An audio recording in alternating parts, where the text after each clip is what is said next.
Հանգիստ նոր թողնում էր ու նոր բարձանում էր, հետ իր գործին էր լինում։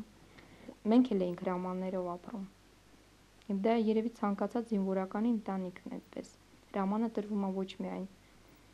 բուն զինվորական մարդուն, այլ նաև իր ընտանիքին։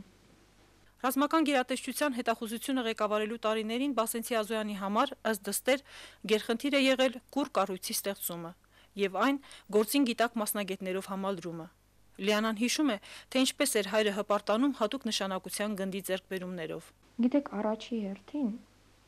իմ հայրիկը զինվորին ցանկացած վերաբերում էր ոնց որ որդուն։ Ես դա գիտեմ ոչ թե միայն որովհետև տեսել եմ, ես դա գիտեմ, որովհետև շատ զինվորներ ինձ դրա մասին ասել են, որ իսկ երբ որ բնականաբար ջահել տղան զգում է այդպիսի վերաբերմունք, ինքը ամեն ինչ փորձում է անի, որ համապատասխանի այդ չափանիշին, որը արդեն դրված է իր հրամանատարին։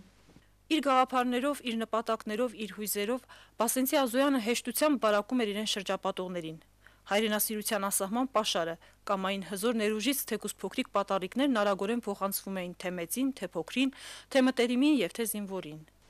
Ես մեկ-մեկ իրեն բողոքում էի, ասում էի՝ պապ,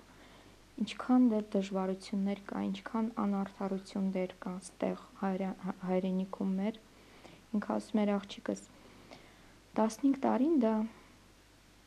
շատ քիչ ժամանակահատված է երկրի պատմության համար, եւ այն, ինչին մենք հասել ենք, ամեն երկիր չի, որ այդքան քիչ ժամանակահատվածում հասնում է այդքան մեծ բաների։ Ճիշտ է, շատ դանդաղ, բայց մենք գնում ենք առաջ, իսկ դա շատ մեծ նշանակություն ունի։ Հակոբի եւ Հայկի համար պապիկի կենսագրականը տարիներ հետո կունենա իրական հնչեղություն, երբ մանկական պարզ հուշերը կմեկտեղվեն նրա մասնագիտական անցած ուղու բարձր գնահատականի հետ։ Իսկ առայժմ հիշում են,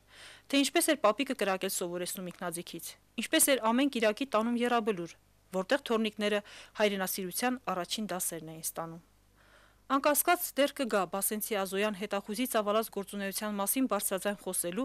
դեռ կգա նրա վաստակն իրապես գնահատելու եւ սերունդներին փոխանցելու ժամանակը։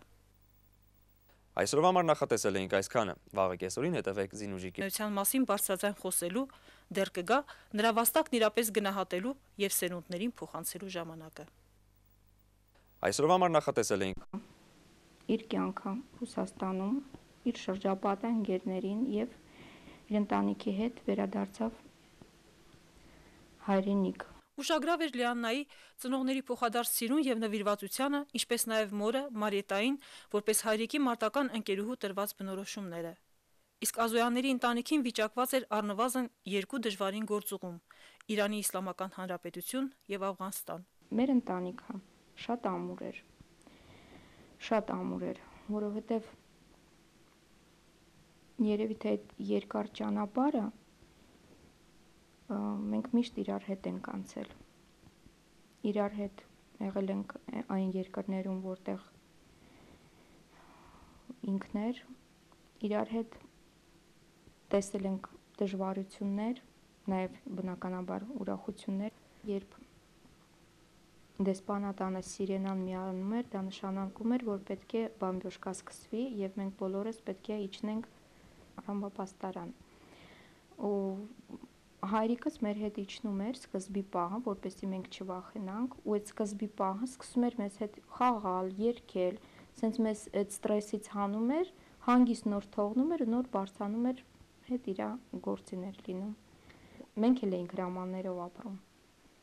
Դա երևի ցանկացած զինվորականի ընտանիքն է այդպես։ Հրամանը տրվում է ոչ միայն բուն զինվորական մարդուն, այլ նաև իր ընտանիքին։ Ռազմական գերատեսչության հետախուզությունը ղեկավարելու տարիներին Բասենցի Ազոյանի համար ըստ դստեր գերխնդիր է եղել կուռ կառույցի ստեղծումը եւ այն գործին գիտակ մասնագետներով համալրումը։ Լիանան հիշում է, թե ինչպես էր հայրը հպարտանում հատուկ նշանակության գնդի ձեռքբերումներով։ Նկարանումների ժամանակ, օրինակ, ես երբ գնում էի ջրավարժություններին, ինքը միշտ ասում էր. նայ, հիմա տղաներս ինչեր են անելու, նայ, ու հպարտանում էր, որ այդ ճանապարհը իրանք անցել են եւ արդեն ունեն արդյունքներ, որը կարող են ցույց տալ։ Գիտեք, առաջի հերթին իմ հայրիկը զինվորին ցանկացած վերաբերում էր ոնց որ որդուն։ Ես դա գիտեմ ոչ թե միայն որովհետև տեսել եմ, ես դա գիտեմ, որովհետև շատ զինվորներ ինձ դրա մասին ասել են, որ իսկ երբ որ բնականաբար ջահել տղան զգում է այդպիսի վերաբերմունք,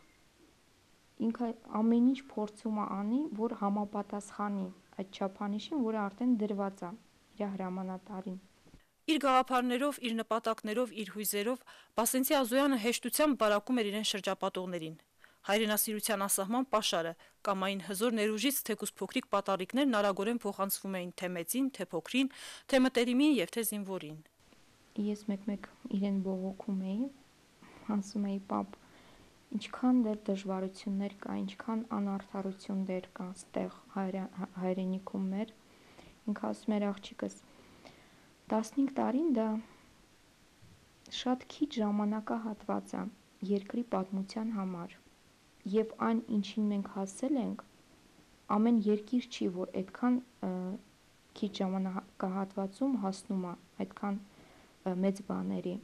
Ճիշտ է, շատ դանդաղ, բայց մենք գնում ենք առաջ, իսկ դա շատ մեծ նշանակություն ունի,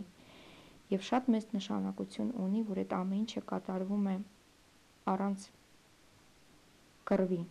Այն, որ զինվորականի ազդու համազգեստի տակ փուխր եւ զգայուն հոգի էր, ոչ միայն դուստր էր առանձնահատուկ ընդգծում, այլև Ազոյան հետախույզի ավագ գործընկեր պաշտոնաթող գնդապետ Սարգիս Զաքարյանը։ Արդեն ամառանոցում ականատեսն ենք դառնում, թե ինչպես է վտանգներով առլեցուն սրի սարին մասնագիտական կյանքով ապրած հետախույզն ընդամենը մի քանի քառակուսի մետրի վրա յուրօրինակ քարերով, հողը մշակելու հինավուրց գործիքներով, ազգային կենցաղի զանազան իրերով մասնակիորեն արտացոլել իր ներաշխարը, կարոտը հայրենի բնաշխարհի հանդեպ։ Դրա մեջ նա տեսնում էր իր երկիրը, ասենք, եթե ոչ այն երկիրը, որտեղ ապրում էր, ապա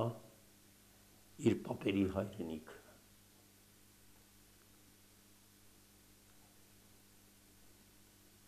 Հայրենասիրությունը սկսում է երևի փոքր պատառիկներից նման, խոփը, գութանը, Հայրիկ Մուրադյանն ասում է, գութան չլներ աշխարհն ինչ էր, այդպես է և շատ լավ էր երգում։ Ուղղակի ուզում եմ հիշել մի բան, որը ոգեշնչող է, որից սկսվում է և որով ավարտվում է նրա նկարագիրը, դա իր երգն էր, երազ իմ երկիր հայրենի։ Ուրեմն այդ երգը շուրթերին նա գալիս էր այստեղ իր ամառանոցը, մեր կողքին ու քարերին էլ անգամ շունչ էր տալիս։ Քարը, ծաղիկը, ծառը,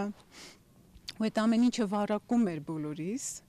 եւ տալիս էր ուրեմն եւ լավատեսություն, եւ վճռականություն, եւ հայրենասիրություն, որովհետեւ մի կտորը մենք տեսանք իր հայրենիքից կարծես պոկված բերված լիներ։ Ցանկացած հավաքույթի ոգին ու առաջնորդողն է եղել նա, հիշում է հարևանուհին։ Նրանով երբեք չեն դադարել հիանալ, զարմանալ եւ գնահատել։ Հակոբի եւ Հայկի համար պապիկի կենսագրականը տարիներ հետո կունենա իրական հնչեղություն, երբ մանկական պարզ հուշերը կմեկտեղվեն նրա մասնագիտական անցած ուղու բարձր գնահատականի հետ։ Իսկ առայժմ հիշում են, թե ինչպես էր պապիկը կրակել սովորեցնում ինքնաձիգից, ինչպես էր ամեն կիրակի տանում եռաբլուր, որտեղ թորնիկները հայրենասիրության առաջին դասերն էին ստանում։